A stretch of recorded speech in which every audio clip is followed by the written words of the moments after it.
Okay, hey everybody out there on YouTube and listening on the podcast. We want the PNF faithful, we call them PNFers, to have a chance to get to know this guy, and the association he really directs and runs and makes sure is providing value to its members.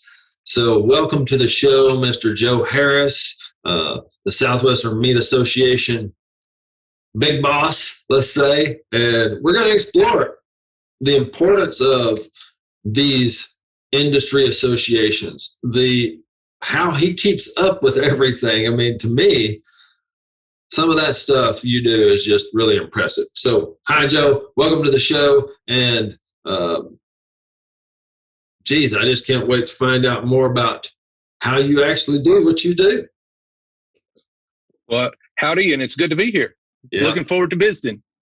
Okay, so for everybody, just to get a baseline understanding of your expertise without me having, maybe they don't want to take my word. I mean, I can tell them, look, Joe knows what he's talking about, but tell us a little bit about your career path and how you ended up in the seat you're in today. Maybe just 5 minutes quickly. Sure, great. I grew up in a registered cattle operation, a Brahman breeder.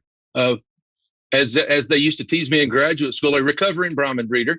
So my family was in the cattle business growing up, and I had, interestingly enough, growing up as a ranch kid, I never really understood we were in the meat business or the food business. We were just raising cows, and went to school at A&M, got interested. I wanted to be on the livestock judging team, and a good friend, upperclassman, said, "Hey, you ought to try the meat judging team first."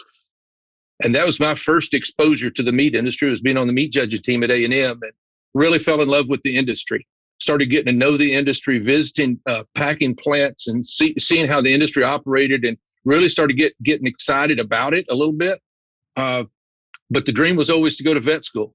That's going to be a veterinarian. And went in one day my senior year, and one of my professors, Dr. Sable there at A&M, asked me if I'd ever considered graduate school in meat science and coaching the meat judging team. And as good as that sounded, it was hard to give up on the old dream. And so my first year of grad school was actually, I had already been accepted to vet school, and I was supposed to be in vet school and postponed vet school for a year while I thought about things, and got interested in grad school, and the rest is just kind of history. I stayed on the meat science career path, and out of the vet school direction. So that was a strange phone call when I called my folks and tell them that I got into vet school, but I was going to go to grad school in meat science instead. And they thought I was going to learn to be a butcher. That's the way they understood meat science. And so ended up spending a few years in grad school at A&M, wound up with a PhD in meat science, and just assumed I would follow the academic route and be a professor somewhere, like so many of my mentors, going through grad school. And ultimately, my first job out of graduate school was with an entity that you know pretty well, Texas Beef Council. Yeah. So that was my very first job out of graduate school, and I spent about 3 or 4 years there, working a lot with foreign trade teams. They'd bring in meat buyers from other countries, and we would do seminars and programs and cutting demonstrations. And on some days, it really did feel like I'd spent a long time in school to become a butcher, because I did a lot of meat cutting during those days. But after about 3.5 years of that, this job opened up at Southwest Meat Association. And so this is only the second job I've ever had. And this year, November 1st, we'll make 25 years of doing this as president of the Southwest Meat Association. Just really enjoy working with all the members, and that's how I got to here. Wow, that's a fun story. Lots of cool stuff in there. I mean, you talk about cutting meat a lot.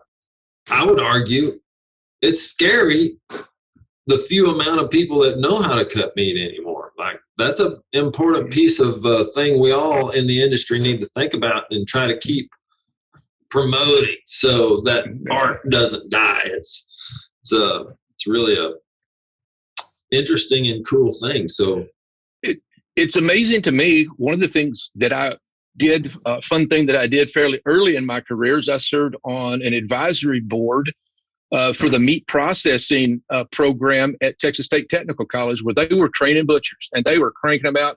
and the grocery stores were hiring them as fast as they could put them out, and they couldn't keep the interest level up. And finally, TSTC canceled the program just because they couldn't get enough students to come do it. So yeah, so that makes you wonder why. Well, is there not enough money on the backside of that training? Is it so hard? I know it's intricate. It's not like you're still learning 10 years in. There's so many different animals to break down, so many different techniques, so many different muscles. It really is. It's hard for me to believe that it gets boring, but there's also how much money can you make and all those things.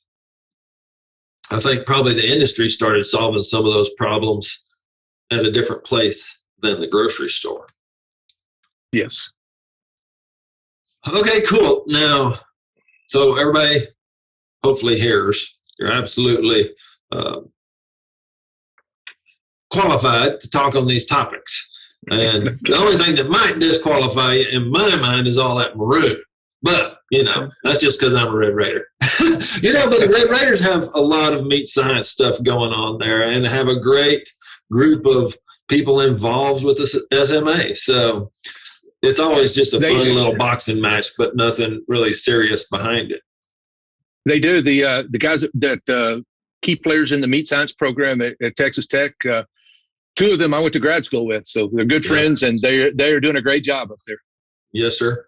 Okay, so for people that don't know what the SMA is, let's paint that picture a little bit. I've talked to people on the Cowboy Perspective about it. We've had Ed Ruff on Peterson's podcast, and we talked about it. I think it needs a little deeper discussion. That's one reason we're glad to have you. So tell anybody that might be a future member or even a customer of members of the SMA what the SMA is all about.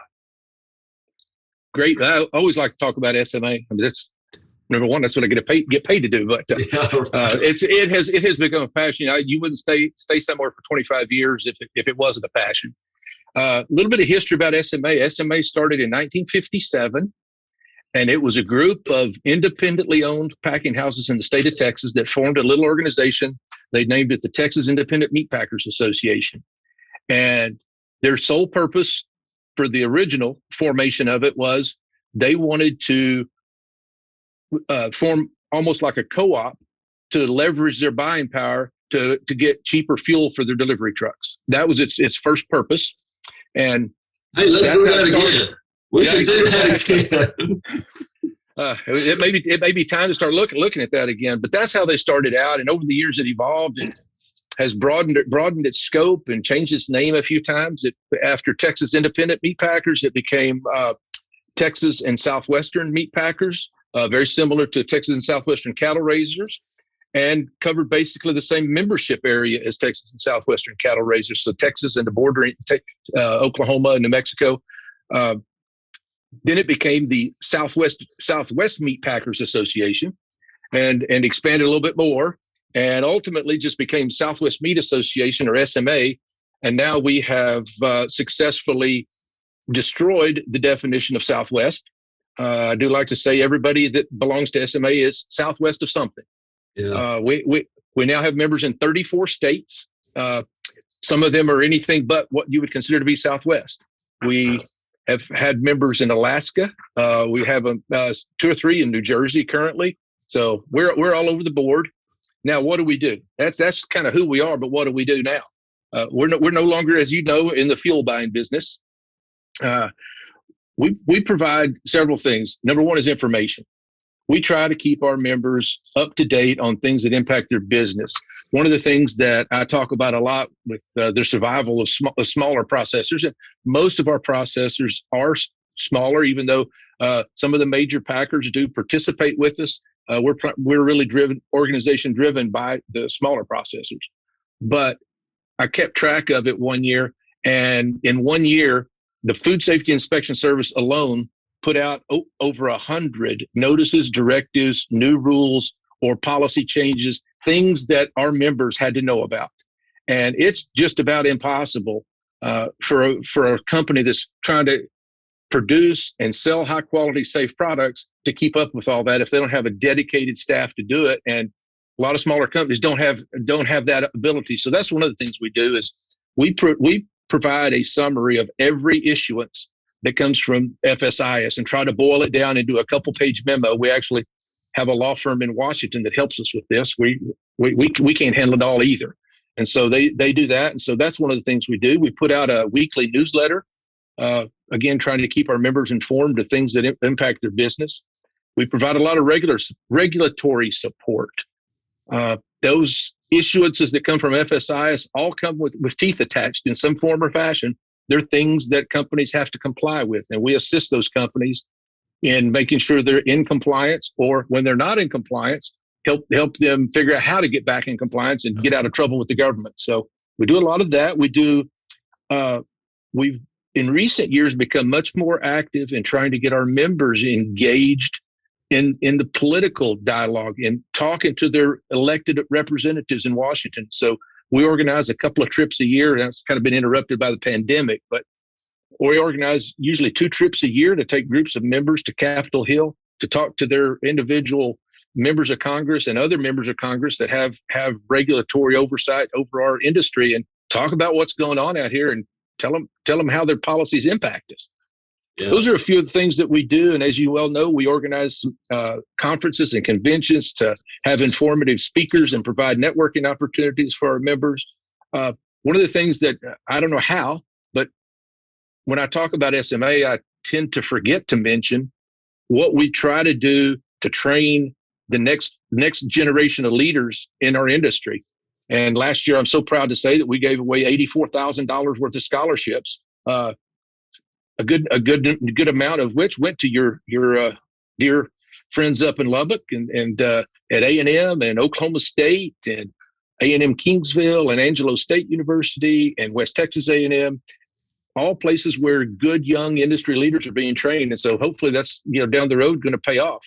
I'll tell you, I don't want to cut you off, but we've found employees, future great team members for our company through that relationship. Oh, cool. Hey, Neil, we gave this guy or gal a scholarship a couple of years ago. They're probably coming out looking for something to do.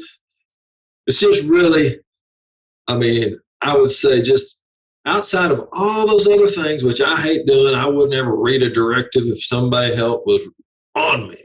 But I'll call Joe. When the poop hits the fan, Joe gets a lot of phone calls. I know that because he's just got that experience. He's got the understanding. He's just in that side of things where you really need that help. But anyways, I'm rambling a little bit. I just want to say for anybody listening, SMA or not, any organization you're working with, find out if they're dabbling or have a heart for or are interested in building that next generation, because in a selfish way, it's good for you because you can find good future high quality help leaders for your organization through that avenue. I'm very proud of the fact that I was a recipient of an SMA scholarship, $500 scholarship back in 1987. So while I was just being on the meat judging team at A&M. And so that was part of my starting to get to know the industry. And I wouldn't be in the industry today if it hadn't been for things like that. Yeah, it is crazy. Now, sitting in that chair, you have a skill set that I think listeners would be interested in replicating, at least some of them, maybe not all of them. How do you lead? What is your style? How do you think about it? How do you read all those papers, or the ones that you do read? A lot of those things. We talked about regulation, which means laws, which means reading, which means industry news, which means I don't even know how many members you got. You might have said the number a minute ago, but I lost it. And it's every one of those probably has your personal email address or cell phone. And there's, if you just think about it, so if it's a big enough number, somebody's running into poop every day. Yeah. And so talk to us a little bit about how do you accomplish that? One of the lessons I learned early on from a mentor of mine was hire people better than you and let them do their job. And so we have a small staff, but it's a very good staff, and they make me look good. Yeah. As you know, whatever field you're in right now, information is power. But at the same time, there's so much of it coming at you. You got to wade through it. You can't absorb it all. You can't even, again, read it all. And so it's, try to quickly, having our firm in Washington do the short summaries of things. And I don't read the full thing unless it's really something important that we need to deal with. And I'll just by reading the little quick 1.5 or 2-page summary, I can get a good feel for, hey, is this going to impact a lot of our members, and do I need to dig more deeply into it or not? And fortunately, a lot of times I get the key information just from those summaries that we get out of our firm in DC, and that helps a lot. Yeah, and all of that comes. I don't have to pay you extra to get that. I become a member. I pay a membership fee or whatever those requirements are. But after that, man, it's full access to all that. Mm-hmm. It's 24/7 support line, if you will. Yeah. Maybe not technical support all the time. Sometimes with some of your colleagues, sometimes it's more emotional support. Sometimes they call just to rant, and that's okay too. And they do call at all hours of the day or night, and that's just fine with me.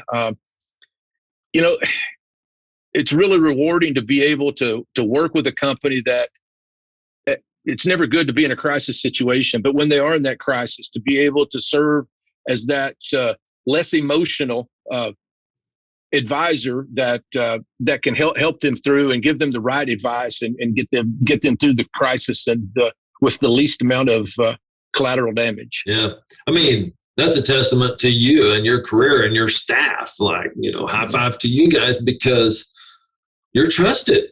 Like when I'm out here, you're nowhere around, your staff's nowhere around. I'm just talking to people that we work with, other peers, and just SMA comes up a lot. Like, hey, well, did you call Joe yet?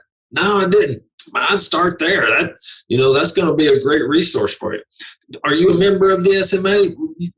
You should become a member. There's a great resource there for you. So, I'm not just here to fly the flag of Joe's greatness, but it's an honest statement I'm making.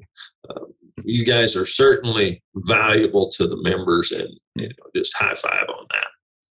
Well, I appreciate that. One of the things that again, obviously love what I do. I wouldn't have been doing it nearly this long. But one of the things that I love about SMA, it's just the people and the members. I think most of us, if we're passionate about an organization, it's because of one of two things: either that organization's cause or the people that are involved in it.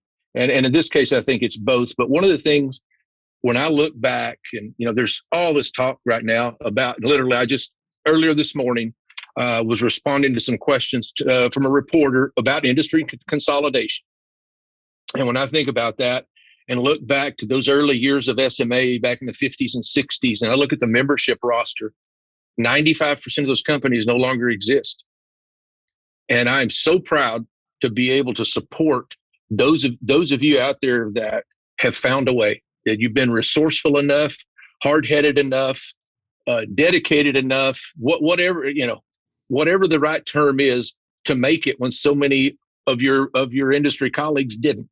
And Peterson's is a good example of that, and lots of others, good members of SMA that are, a lot of them family-owned businesses that just have multi-generation, and they have found a way to navigate, again, the crazy regulatory burden, the consolidation where they're getting squeezed on efficiency and price by big multinational firms. And I'm not going to try to sound like the president and bash big meat, because they play an important role, and we have nothing against big meat, but they are very, very tough competitors at times, and also very good customers at times as well. Oh, sure. That's right. And I've lived this truth, so I can talk about it. The small guy always wants to point at the big guy and say, well, he's bullying me. Come save me, everybody. And then, well, if the small guy manages to be the big guy, he wants to point at the small guy and say, well, you can't do all the things I can do. Look at all my resources. So it's Every company, in my opinion, is alive because they solve a problem for real consumers with real money that otherwise you don't stick around. That's part of what you're saying. You find a way, you get stubborn, you just make sure you keep finding that solution that people are willing to pay for. Now, you said a little bit kind of, how'd you get that counselor skill set? Like, is that just from being in those conversations over so many years, or was it your parents, or like what gives you that personality? No, I can pretty much tell you that love my dad dearly, but the compassionate counselor is not how I would describe him for the most part. I think over the years, it's just an acquired skill, I guess. Over the years, learning how to listen to folks and having the confidence that what they're going through, I've helped others go through, and I know most of the time when we're dealing with something, we get some unique situations. I don't know what to do either, but we'll figure it out. I always tell members, I said, it don't matter what you're dealing with, call us. And if we don't know the answer, we'll know somebody that might know the answer. And so just treat us like an extension of your business. And we're that resource that's always there. We get a lot of new members because they get in hot water with the government, and literally the government will tell them to call us. We get a lot of new members that are referred to us by the government. And, I guess we're the only insurance company in the world you can buy the policy after the fire starts. So you can call us up and join, and you get unlimited help from then on. Yeah. That's a cool way of thinking about it. I never thought about it like that. We do this webinar every first Wednesday of the month. We're doing webinars that we're just trying to address one was about pasture raised chicken. The most recent one was we had Kristen McNeely from the labeling office at FSIS join the webinar, and we got to talk about confusing label claims. Man, she can quote numbers out of these regulations. Anyways, I so respect all pieces of the puzzle. Now, do I always like them? No, because sometimes they make my life harder, or they call me on my BS, whatever it might be. Mm-hmm. But they're impressive parts of the equation. They are. That labeling group at FSI has some really, really good, talented folks that know their stuff. And fortunately for them, I mean, they focus on a fairly narrow labeling is a big deal. But especially for companies like yours, where you've got a lot of claims that you make about your products and whatever, those can get pretty darn complicated. And there are 2 or 3 of those individuals there that we work with pretty closely, and they're quite good. Yeah, they're quite good. And for us, we're going after a niche consumer. We need to find differentiation in the things we do, and then we need to be able to tell it, right? And that's why we deal with it a lot. And I think it's so good to me. They have pretty narrow lane, so they can be really on top of that. I did want to say, what was my other question? I had a really one I wanted to touch on. Now I've lost it. Oh, the vendors. Like, we have great relationships with vendors. Matter of fact, we've had them on the podcast. Matt Malin's one of them that comes to mind that we really kind of got connected through SMA. So talk a little bit about that for people that might want to access your membership's business as a vendor, that kind of thing. Absolutely. They're glad you brought that up. They're a valuable piece of the organization. We refer to them as associate members versus regular. A regular member we define as anybody that has an inspected establishment, that has an FSIS or state of Texas inspection number. That defines a regular member. An associate member is any company that wants to sell goods or services to our regular members.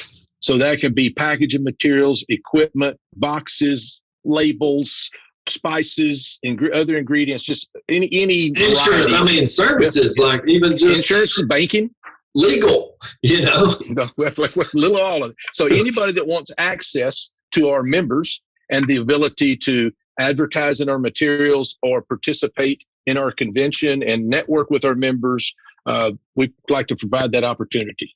Yeah. And I'll just say from a member You kind of standpoint. froze for a second. Oh, how about now? Repeat that? I was just going to say from a member perspective, that's valuable to us. Like, it's kind of good to have them audited or give you a chance to go meet them without, you get these cold calls. I mean, my email, there's at least 20 a day from somebody wanting to sell me something that I have no clue who they are, who they know, where they came from, if they're even a real person. Most of them are bots or some kind of just funnel that you get in somehow. It's nice to go to a convention and meet those people, and they've kind of been audited by the SMA as well as the other members. Yeah. And we try hard to provide value for those members as well. And I would tell you that I rely on the associate members a lot for their technical expertise. Okay, I'm a meat scientist by training, but over the years, I do a whole lot more political science and social science than I do meat science. And I'm not able to keep up with the cutting edge technology, and that's where that expertise is with these companies out there creating and selling that technology and cutting edge stuff. And so I really lean on them a lot for things like that, and I appreciate all the support that I get from them. Yeah. All right. So we're coming up on 30 minutes. It always goes by real fast. I want to. When you get on the plane and you go up there to the proverbial swamp of DC, is that your experience? Like, I don't know. Everybody says it's the swamp. Is it really? What do you think about it? Give me your perspective on that, because I don't think you'd be putting groups of people together and taking them up there if you thought it was worthless. No, I think it is, but it also has been eye-opening for both myself over the years, and then every time take folks that haven't been before. It's a little swampy, and you get to see just how difficult it is to get something done.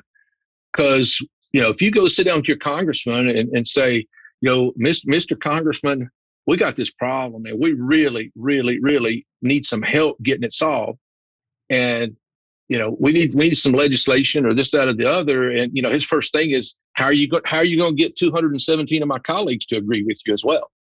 That's what it takes. I gotta get 217 people on my side before anything's going to happen on the House of Representatives side. So, it's always eye-opening, and you realize also really quickly how important it is that they hear from you guys directly, because trust me, they don't know what goes on out there in the countryside very well unless you tell them. Yeah. And if you don't tell them, someone who is not as in tune or aligned in the same direction as we are is telling them. So we want them to hear from us. And I think it's really important, even though we rarely go with some advocacy for saying, like, there's this one bill that we really want to get passed. That's really not our purpose in going there. We want to go there so that when things come up, that member of Congress or those members of Congress understand who we are and what we do, and help us. And then they'll call on us for help as well when they do have things come up. That's really insightful. I mean, I'm a bad example, because I get in situations like that where it feels arduous and slow. I got to have guys like you that will just stick with it, because I just quit, like, crap, that's going to be too long. I'm going to just figure out a different way to do it. And I'm not saying that's good. I'm just saying I know that about myself, and it makes me appreciate you and the other people from the SMA that go and spend the time doing that thing that I would have a hard time doing. You would recall during the pandemic, there were a lot of bills introduced in Congress. Everybody had an idea how they're going to fix the packing bottleneck. The bottleneck that we saw during the pandemic, and there were all these ideas. And because of our efforts over the years in developing those relationships, I had multiple Congress people contact me directly and say, hey, they're trying to convince me this is the right thing to do. How is this going to impact small processors? Or will this have an impact on, big picture stuff? And so that's why it's so important to keep at it with Washington. It takes a long time to build those relationships. Yeah, that's right. I hope you heard that, folks. That's really gold from a man who's lived it for what, 25 something years, 23, whatever number you said, I can't remember, but you've been doing this thing for a long time, and experience is irreplaceable. Really, you can't learn all the same things from a book, from even this conversation right here. That time, I could just come up with some stuff that's happened to us over the years that I know about now that I would have known. There's just nobody going to think about telling me about that. You have to kind of live it to learn it. So, absolutely. So everybody, one thing I wanted to bring up about your company and how I first got to know Peterson's. I just started this job 25 years ago, and Peterson's had just joined SMA. I think Peterson's came on board just before I did. And this really ties in a little bit to your discussion of vendors as well. And I was introduced to you guys by a gentleman named Bob Ondersek at Columbia Packing.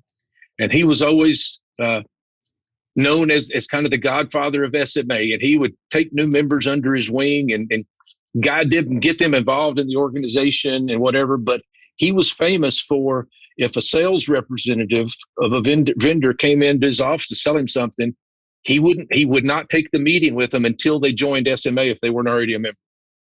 Yeah. One of the best advocates for the organization ever, but he's who introduced me to you guys at Peterson. Well, I can't say I personally knew Bob, but I know Jim really well. And, Jim carries on that legacy, I think, of the way Bob did it, maybe in Jim's own way. Sure. But so you should almost join the SMA just to go to the convention and hear the Bob Ondersek stories. I mean, it's almost worth it just for that.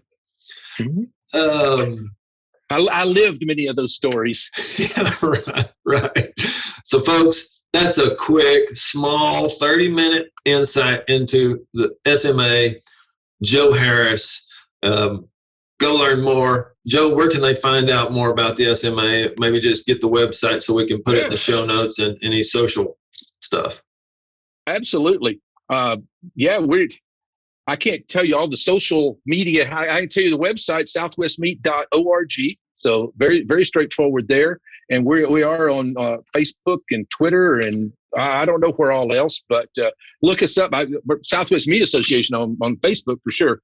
Yeah, well, get me on Facebook, on Instagram and Twitter. I don't speak those languages. You have a LinkedIn, don't you? They can go find you. Yes. Look up Joe Harris on LinkedIn, president of SMA. Absolutely.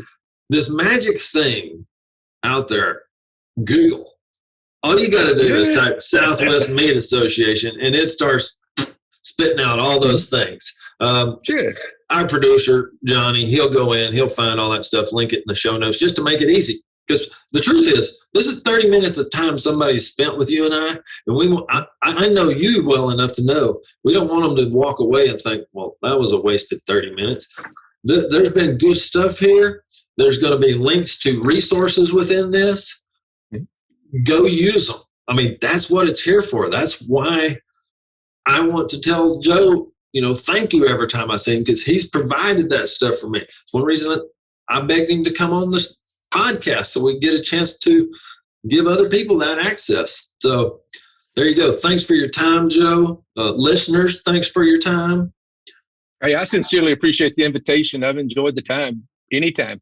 Yeah, awesome. Well, we'll see you around, and everybody, don't hesitate. Reach out to Peterson's, reach out to SMA. Anything we could do, we want to. If you're a person that eats meat, here's a couple of people that are deep into the industry, and if you have questions, we want to answer those. It's all about you knowing more about where your food comes from. Peterson's Farms Podcast. Joe Harris, thank you so much. Thanks a bunch.